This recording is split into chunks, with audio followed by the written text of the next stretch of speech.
Good day. Today I'll be talking about the philosophy of Squid Game. You all would have heard of the series Squid Game. Squid Game has almost hooked the world. And why is this series so impactful throughout the world? And there is a reason why. So in this video I'll be talking about the philosophy of Squid Game. What makes the series so great? Number one, gambling. Yes, gambling. So this series talks a lot about gambling. So in the beginning of the series, we see the protagonist making money through gambling, and he believes that he can somehow support his family. He just wants to get ahead in life, and he has dreams about his mother and getting to have his daughter all for himself. So he's so addicted to gambling that even he steals money from his mother in order to gamble. Gambling has something universal in it. Gambling comes from the human thirst for hope.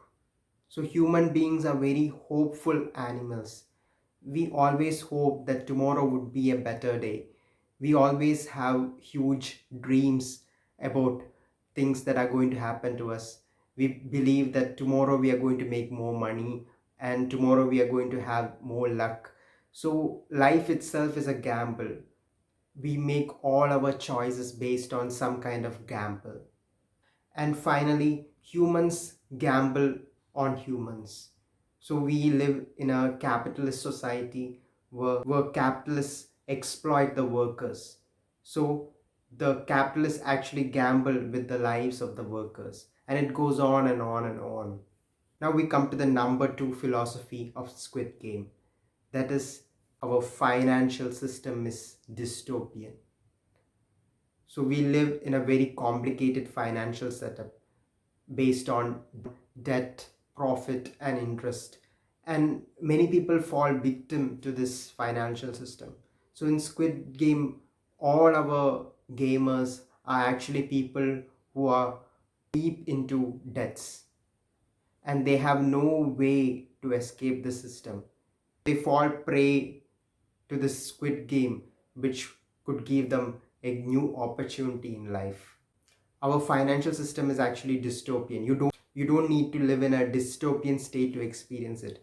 If you notice in Squid Game, the real life which people live are more dystopian than the hyper real setting of the Squid Game.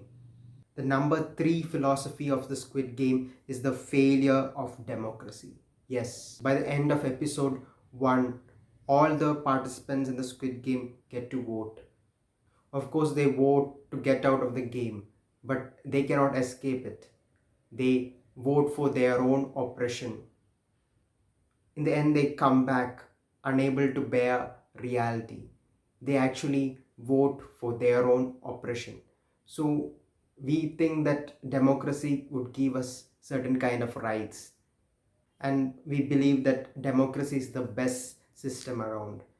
But in the end, this democracy puts before us a false dilemma, this or that, and we are actually trapped into a majoritarian world where our instincts and ideologies finally make the wrong choice. The number four philosophy of Squid Game is that survival is our ultimate aim. We as humans, we think of lots of things. We live for spirituality, or we say that we live to become Bill Gates, or we live to become famous or achieve great things. But the ultimate aim of human beings is survival. For survival, we are able to do even the worst kind of things. This has happened throughout history. We are able to betray even the closest ones for the sake of survival. So when we say that human beings are thinking beings, or human beings have consciousness, human beings are spiritual, all these things come secondary to basic survival. The number five philosophy of Squid Game is that equality is a myth. So far we were criticizing capitalism, but is communism good? So there is a famous episode in Squid Game that talks of equality. So there is a sense of equality within the game, but actually are those people playing the game all equal. Equality, even in a communist state, exists only for people living in the lower strata. People who are living in a higher strata don't need this equality. They wear animal masks just like the animals in Animal Farm. All animals are equal, but some animals are more equal than the others. So the people above us actually have a greater edge than us. Equality exists only among the poor. The number 6 philosophy of Squid Game is that success and money does not make us happy. So this is a series that makes us feel sorry for all those rich people, all those successful people. They have nothing more to achieve. They live in the glory of their success. They can do anything they want to. So once they can do anything they want to, life ceases to be thrilling. Life becomes boring. So that's why the old man character decides to play kids game to return back to the world where choices and gambling works. So if you thought poverty is a trap, luxury is also a trap. Money is also a trap. The number 7 philosophy of Squid Game is that we need a reason to live. If we don't have a reason to live, we cannot move on. That's what we learned from the Marbles episode of Squid Game.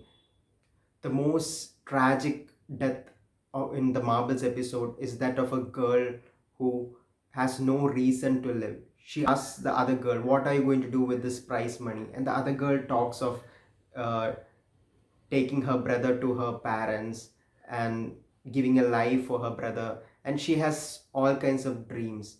And then the other girl realizes that she does not have a dream. She does not have a plan on what to do after winning the prize money. So she gives up. She gives up on life and she loses the game. So as human beings, we need some kinds of aims in life. We need all those dreams and desires. We need to make plans. We need to have our own dreamscapes in order to look into the future. The number 8 philosophy of Squid Game is that strategy and intellect trumps over brute strength. So throughout human history, there's a feeling that the ones who are stronger survives. But human survival is more complex.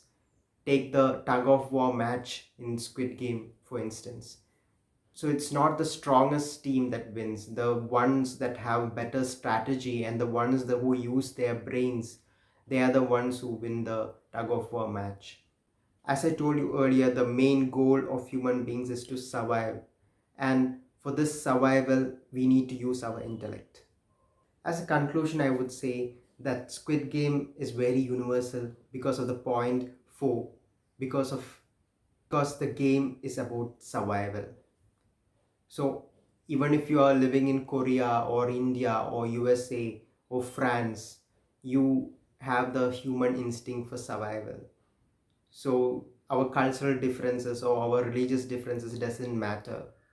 When faced with survival, we are ready to do anything, and we all have gone through that feeling, how to survive for tomorrow, how to go on in life and on in life.